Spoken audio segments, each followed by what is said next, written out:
On parlera de l'avenir quand même. Hein. On parlera bien sûr.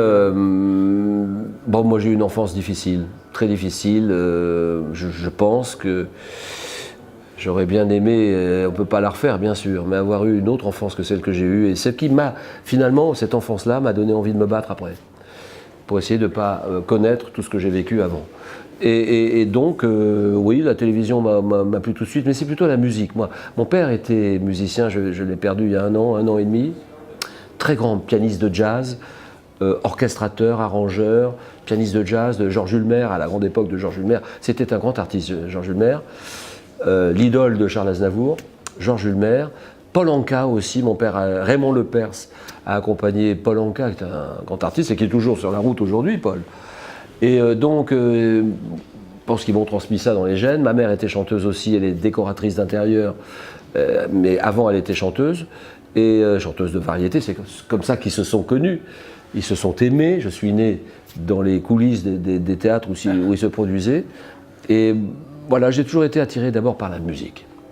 Parce que la musique, avec cette enfance assez difficile que j'ai eue, j'avais une espèce de sensibilité exacerbée et qui se reflétait dans les arts, dans les disciplines de la sensibilité, j'aime beaucoup toujours la peinture, la sculpture, et la musique me touche beaucoup infiniment, mais toutes sortes de musique.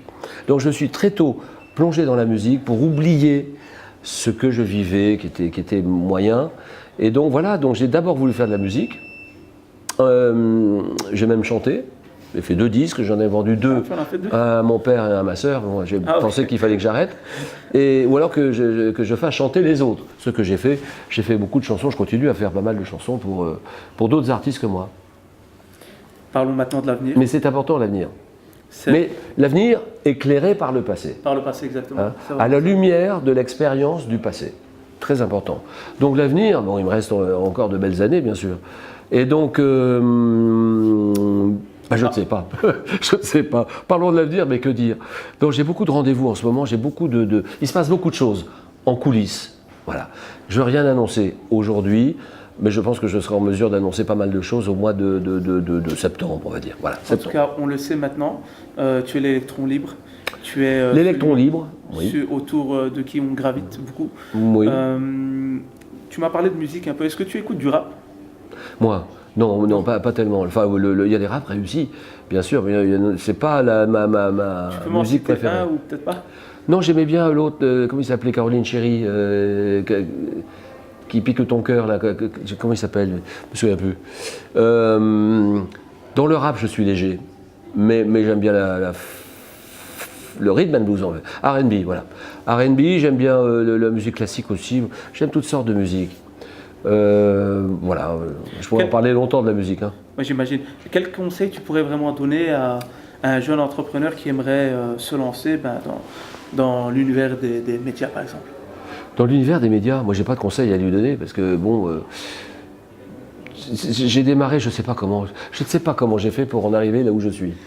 Et pourquoi et comment je suis resté aussi longtemps dans mes RTL, Radio Monte Carlo, en Principauté de Monaco. J'ai travaillé 5 ans, concours d'animateur, 3500 candidats dans toute la France, 6 mois d'éliminatoire, je gagne ce concours qui me donne accès, j'ai 22 ans, qui me donne l'accès à la radio à ce moment-là, 5 ans de radio, le 8 Parade, où là je fais la connaissance de Claude François, Maï Brandt, Il était une fois, France Gall, Michel Berger, Daniel Balavoine, dont beaucoup sont décédés, hélas, aujourd'hui. Et puis ensuite 18 ans de RTL, première radio française, et là j'ai appris beaucoup bien sûr. J'ai fait 18 ans de présence sur RTL avec 18 émissions différentes. Mais quel conseil donner à quelqu'un? Franchement, je crois que c'est de s'écouter, c'est de saisir les opportunités qui s'offrent à lui.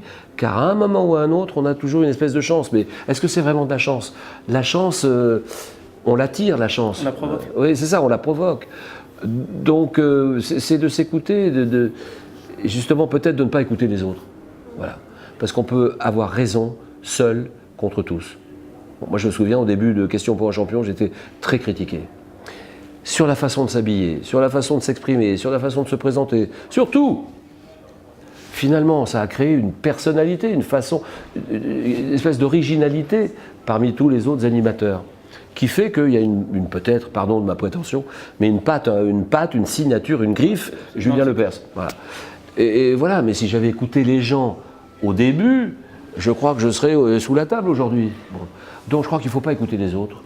Il faut s'écouter soi-même, avoir une idée, tracer sa trajectoire, son parcours. Et j'aime beaucoup, pour terminer peut-être par cette phrase, là où il y a une volonté, il y a un chemin. Ça, c'est très important. Autrement dit, quand on veut, on peut. Voilà.